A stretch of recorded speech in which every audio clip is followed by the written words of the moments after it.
Deep in the vast wilderness of northern Montana, the crisp morning air carried an eerie stillness. Margaret Miller, an experienced park ranger, had spent years patrolling these lands, but today, something felt off. Then, a rustling in the distance, she turned her head just in time to see two bear cubs emerge from the trees. Their small frames trembled, but they weren't afraid, they were determined, focused. They moved toward her, not with curiosity, but with purpose. Margaret's instincts screamed at her to step back. Wild animals didn't behave like this. But then, one of the cubs let out a soft, urgent cry. It wasn't a random sound. It wasn't aggression. It was a call for help. What happened next shattered everything she thought she knew about the animal kingdom. This is a story of intelligence, survival, and the unbreakable bond between humans and wildlife. But before we begin, make sure to subscribe to the channel, like this video, and turn on notifications so you never miss an incredible true story like this one. Now, prepare yourself, because this will change the way you see the world forever. The early morning sun filtered through the dense pine trees of northern Montana, painting streaks of gold across the frost-covered forest floor. Margaret Miller adjusted her jacket and radio, inhaling deeply as she began her patrol. This was her routine every day, walking the trails, monitoring the wildlife, protecting the land from poachers and illegal activity. But today, something felt wrong. The forest was too quiet. Margaret stopped, scanning the trees. Usually, the morning air was filled with birdsong, the rustling of small animals, and the distant calls of elk or wolves. But now, nothing. Just silence. She placed her hand on her belt, where her bear spray and emergency whistle hung. Years of experience had taught her that when the forest goes silent, something is very, very wrong. Then, movement. Margaret turned sharply, her pulse quickening. Two small figures emerged from the brush, their golden-brown fur standing out against the dark green forest. Her heart stopped, two bear cubs, alone. Immediately, Margaret's training kicked in. Cubs alone equaled danger. A mother bear would never leave her young behind. If these cubs were out in the open, something had gone terribly wrong. She instinctively took a slow step back, scanning the tree line for any sign of the mother. But the cubs didn't react as wild animals normally would. They didn't flee. They didn't hesitate. They walked toward her. Margaret's breath caught. They weren't scared, they were asking for something. The larger cub stopped a few feet away, lifting its head and staring directly into Margaret's eyes. And then, in a moment that made her skin prickle with unease, it let out a cry. Not a growl. Not a whimper. A deliberate, urgent sound. Margaret's instincts screamed at her, this wasn't normal. Something was very, very wrong. And against every rule she had ever followed, she made the choice that changed everything. She followed them. Margaret's boots crunched against the frost-covered ground as she hesitated for a moment. Every instinct she had developed over the years as a park ranger screamed at her to turn back. Following wild animals, especially bear cubs, wasn't just reckless, it was dangerous. Yet, something about this felt different. The two cubs weren't just wandering, they were leading her. Margaret let out a slow breath, scanning the area one last time for their mother. Nothing. The cubs stood a few feet ahead, watching her, their eyes dark and expectant. Their tiny paws shifted anxiously in the dirt, as if urging her to move. Margaret swallowed hard. She knew she was breaking protocol. If another ranger had been with her, they'd be calling for backup, setting up perimeters, waiting for the mother to appear. But this wasn't normal bear behavior. She had seen cubs cry out before, but this was different. This was deliberate. Taking a deep breath, Margaret stepped forward. The moment she moved, the cubs reacted. They turned and started walking ahead of her. Not running. Not darting into the woods like scared animals. They were guiding her. Margaret's heart pounded. She adjusted her radio on her shoulder, ready to call for backup if needed. The cubs led her deeper into the forest, weaving through towering pine trees. The deeper they went, the colder it felt. The ground beneath her boots turned from solid earth to frost-covered leaves. The wind whispered between the trees, sending a chill down her spine. Something wasn't right. Then, the smell hit her. Margaret froze. It was faint at first, a metallic, sickly scent that made her stomach twist. Blood. Her hand instinctively went to her bear spray. The cubs kept moving forward. Their little bodies trembled, and suddenly, she wasn't afraid of them anymore, she was afraid of what they were leading her to. Margaret pushed past a thick cluster of bushes, her boots slipping slightly on the cold ground. And then she saw it. Her breath caught. Just ahead, in a small clearing, lay a massive female grizzly bear. But she wasn't moving. Something was wrong. Margaret stepped closer, her heart pounding so loudly it drowned out the wind. That's when she saw the truth. The bear wasn't just lying there, she was trapped. Metal glinted in the morning light. Margaret's stomach twisted as she took in the scene.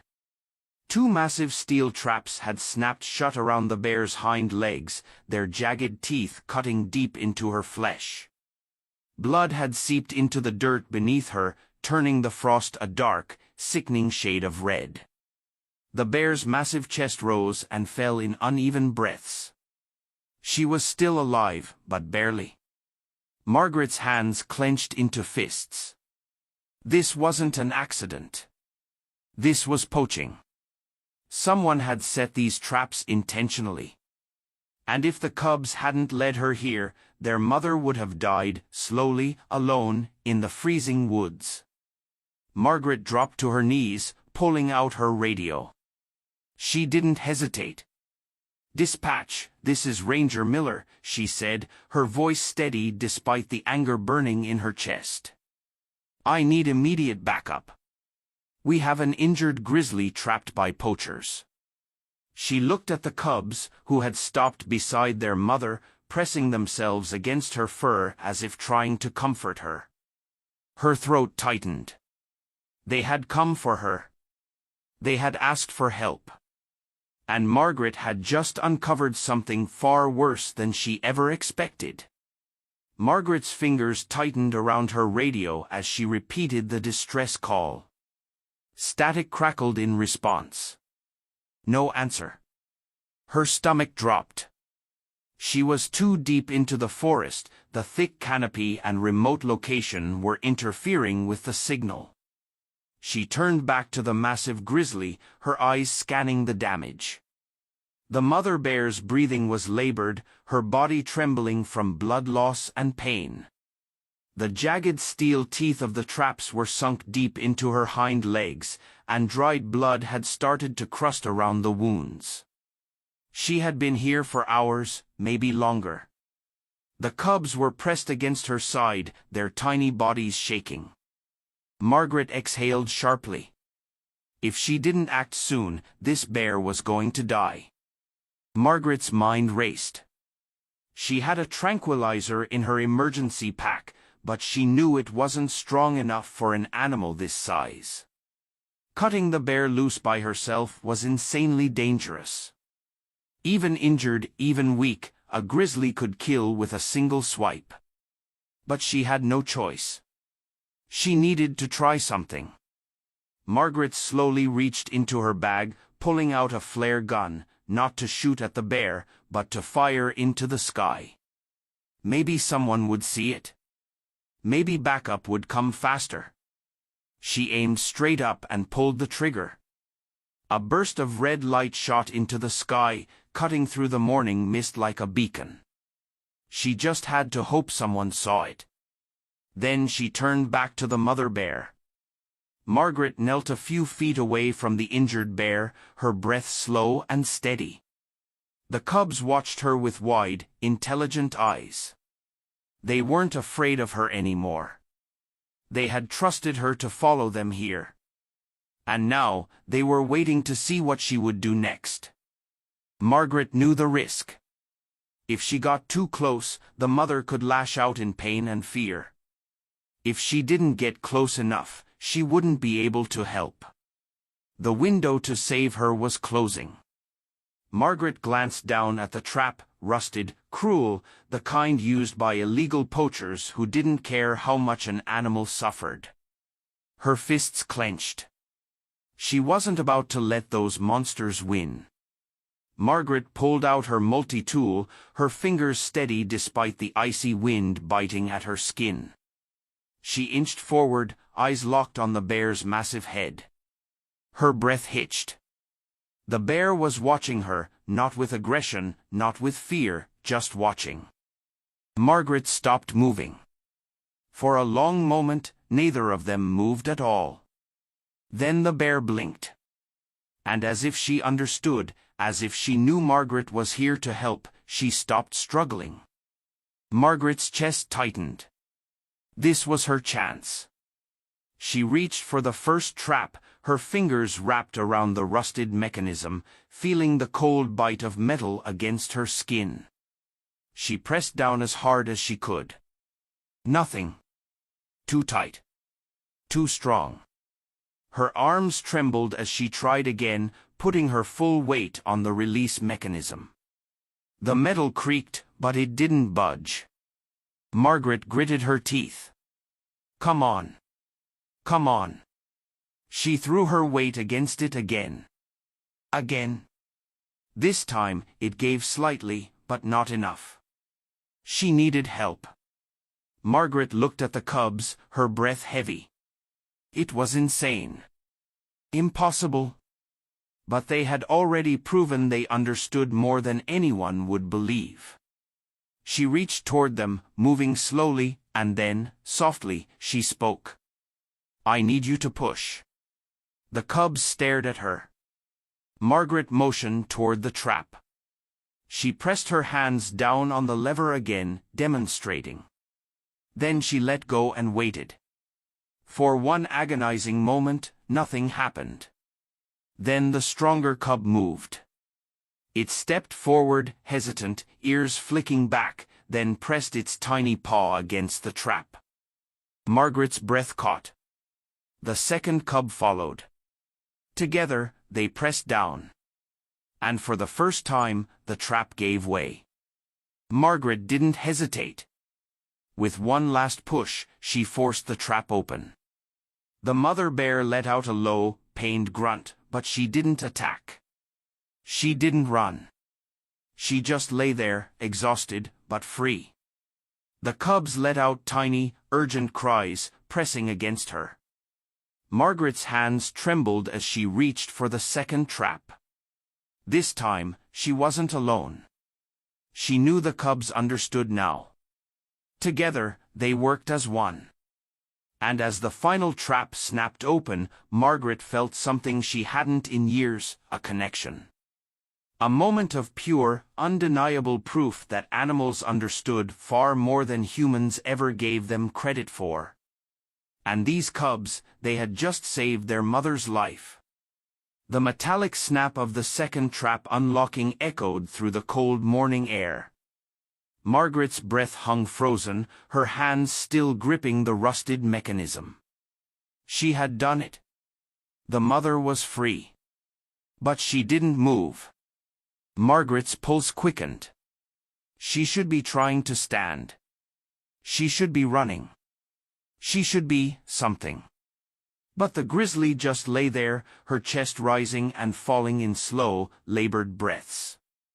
The cubs were frantic now, nudging against her, whimpering softly. Margaret pressed a hand to her forehead. She was still losing too much blood. The wounds on her hind legs were bad, the thick fur matted with dried and fresh blood. If they didn't stop the bleeding, she wouldn't last much longer. Margaret had spent years in the wild, but she wasn't a veterinarian. She had never treated a grizzly before. But she had to try. She knew there was a first aid kit in her pack, stocked with enough supplies for a human, but for a grizzly, it would barely be enough. She rummaged through the bag, pulling out bandages, antiseptic, and a small roll of gauze. It wasn't much, but it was something. Margaret slowly inched closer to the mother bear, her heart pounding. She knew this was crossing the line. No matter how much pain the bear was in, she was still a wild animal. She could attack at any moment. Margaret took a deep breath and whispered, "Just let me help." The mother bear's dark eyes fluttered open. For a single, breathless moment, their gazes locked. Margaret felt paralyzed. Was this it? Would she lash out? Would she run? But then something incredible happened. The mother bear blinked slowly and then rested her head back down. She was letting her help. Margaret's hands trembled as she grabbed the gauze, quickly pressing it against the deep wounds. The cubs watched closely, their tiny heads tilting as they took in every move. She worked fast, carefully wrapping the bear's legs, pressing firmly but gently to stop the bleeding. It wasn't perfect. It wasn't even close to a real medical treatment. But it would buy time. The bear let out a deep, exhausted sigh, her body still too weak to move. But Margaret could see it in her eyes now, she understood. Margaret stepped back, wiping sweat from her forehead despite the cold. The worst was over. For now. But the danger wasn't. She still hadn't been able to call for backup. The flare she had shot into the sky was her only hope. But she had no idea if anyone had seen it.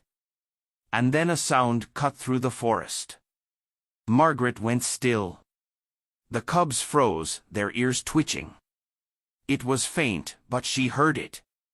Footsteps. Not animal footsteps. Humans. Margaret's blood ran cold. Poachers. She turned back to the bear, whispering under her breath, "We're not safe yet." She grabbed her radio one last time, praying for a signal. This wasn't just about saving the bear anymore. This was about all of them surviving the night. Margaret's breath came slow and controlled, though her heart pounded like a war drum inside her chest. The footsteps were growing closer. Too close. She glanced at the cubs, who had pressed themselves against their mother's wounded body, their little heads twitching toward the sound. Their instincts told them the same thing hers did. They were in danger. Margaret grabbed her radio again, turning the dial, whispering urgently, "Dispatch, this is Ranger Miller. I need immediate backup. Possible poachers in the area. Repeat, armed poachers in the area." Static. She clenched her jaw. Still no signal. That meant she was on her own. Margaret moved quickly but silently, shifting into a defensive position near a fallen log. She was trained for situations like this, but usually with other rangers, a radio connection, and the ability to call for law enforcement. Here, she had a flare gun, a knife, and a mother bear too weak to defend her cubs. She knew what these poachers were after. They had already trapped the mother. Now that they were returning, they'd expect an easy kill. And when they saw Margaret standing between them and their prize, they wouldn't hesitate to remove her from the equation. She could hear them now, two voices, gruff and low, speaking in hushed tones. Then a flashlight beam cut through the trees. Margaret dropped to one knee, pressing herself against the ground. Through the darkness, she could just barely make out two men, both dressed in heavy camouflage jackets, their boots crunching against the frost-covered ground.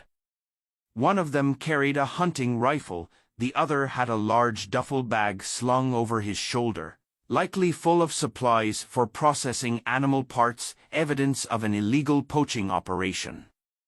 Margaret's stomach twisted with anger. These weren't just hunters. These were criminals. The taller man scanned the area with his flashlight. "You sure this is the right spot?" he muttered. The other man grunted. "Yeah, the traps were set right over there." Margaret's hands curled into fists. They had come back to finish what they started. She could feel the cubs pressed against her legs now, their tiny bodies shaking. The mother bear let out a low, weak growl, barely audible but full of instinctual warning. The flashlight swept closer. Margaret had seconds to decide. She could try to stay hidden, let them leave, or she could stop them here. She chose option 2. Margaret stood up fast and fired the flare gun. The explosive burst of red light shot into the sky, blinding the men for a moment.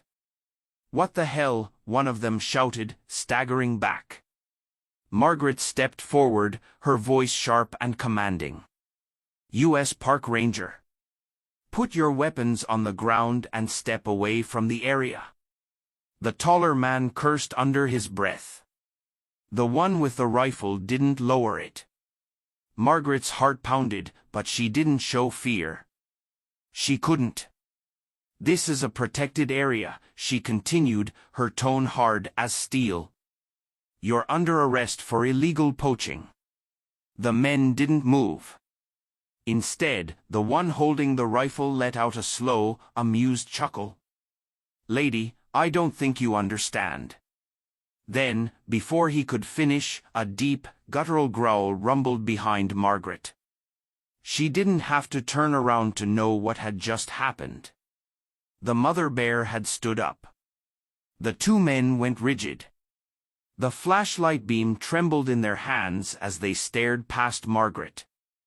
Behind her, the mother grizzly, despite her injuries, despite her exhaustion, was rising to her full, towering height. Her massive frame blocked out the trees, her deep brown eyes locked onto the poachers. The cubs let out soft, high-pitched cries, pressing themselves against her legs. Margaret could feel the shift in the air. This was no longer a battle of strength or weapons. This was a moment of pure, primal justice. The taller poacher swallowed hard, his hands shaking. "You said the bear would be dead by now," the other whispered, stepping back. "Shut up." Margaret took a slow step forward, her voice cold as ice. "Last chance. Drop the weapon." The poacher hesitated. Then he made the worst mistake of his life. The man raised his rifle.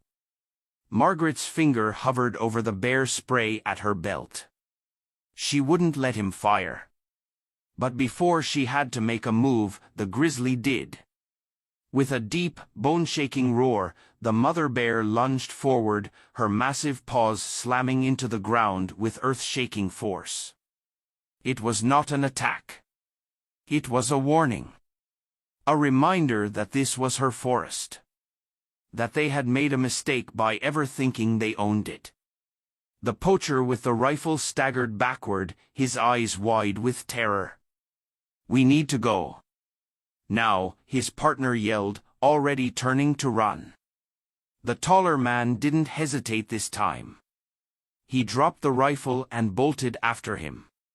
Margaret didn't chase them. She knew they wouldn't get far. Backup would be coming soon. Instead, she turned back to the mother bear. She was still standing. Tall. Powerful. Despite her wounds. Her breathing was heavy. The cubs were huddled against her. Then, slowly, her gaze met Margaret's. And in that moment, Margaret knew. This bear wasn't just any wild animal. She understood. She knew Margaret had saved her. And maybe, just maybe, she had saved Margaret too. The forest had gone silent again. But this time, it was a different kind of silence. The kind that comes after a storm. Margaret stood still, her breath heavy, the adrenaline still pumping through her veins. The mother bear remained standing, her powerful frame still casting a shadow over the frost-covered earth. But the danger was gone. The poachers had fled, and their rifle lay abandoned in the dirt. Margaret's radio crackled to life. "Ranger Miller, this is dispatch. We saw the flare. Units are en route to your location. What's your status?" She exhaled sharply, pressing the button. "Situation under control. Suspects fled south. Injured bear still needs medical attention. Stand by for coordinates." As she spoke, she turned her gaze back to the mother grizzly. Her body was still weak. Her wounds still fresh. But she was standing.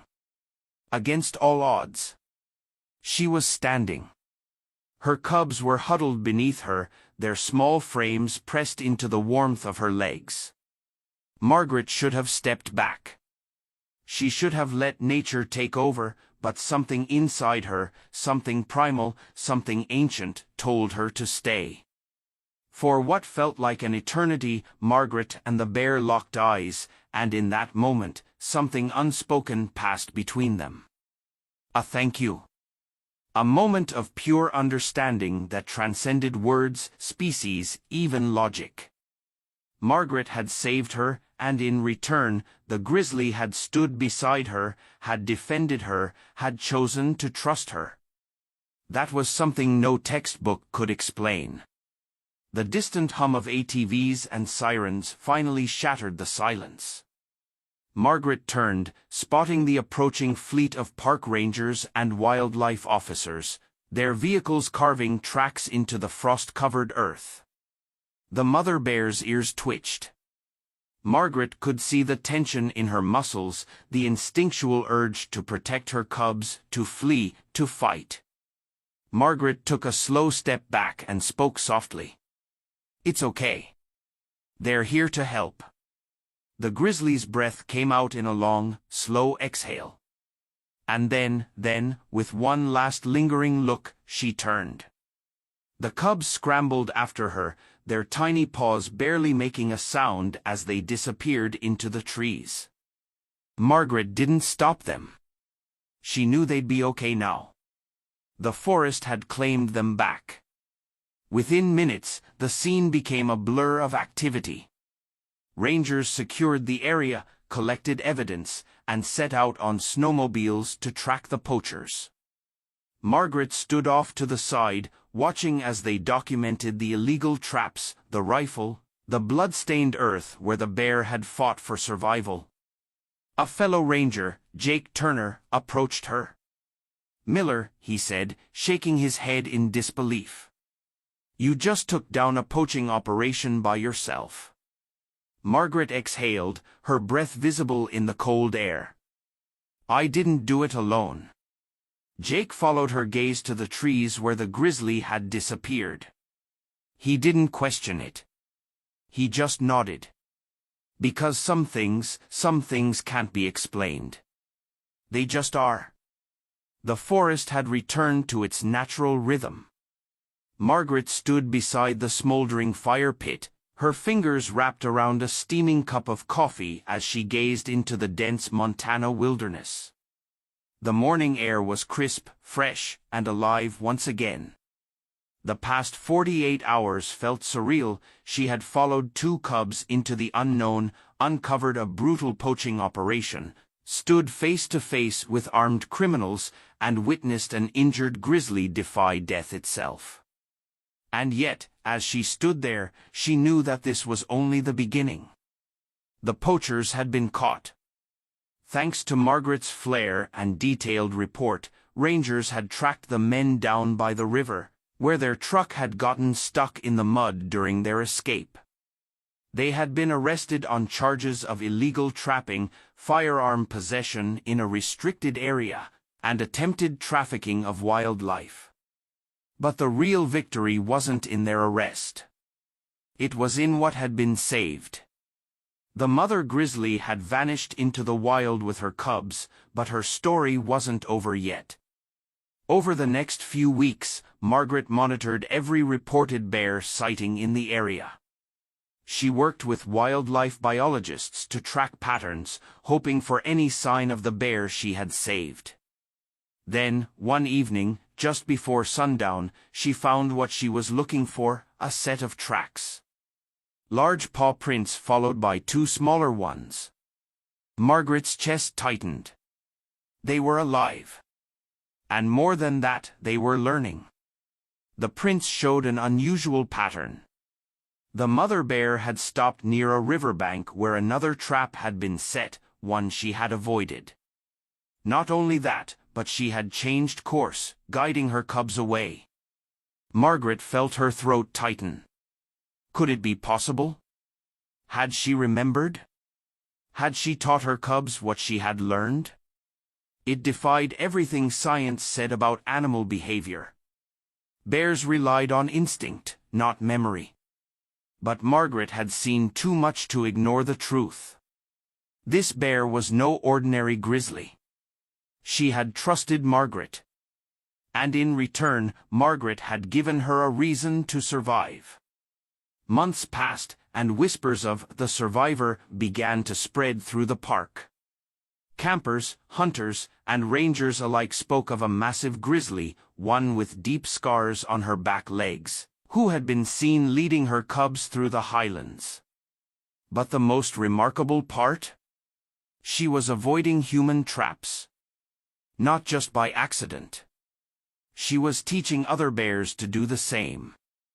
Margaret sat in the ranger station one evening, reading through the latest reports, when an older biologist, Dr. Thompson, placed a folder in front of her. Inside were trail cam photos of the bear.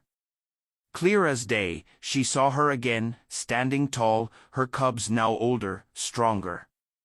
Margaret's breath caught as she flipped to the last page.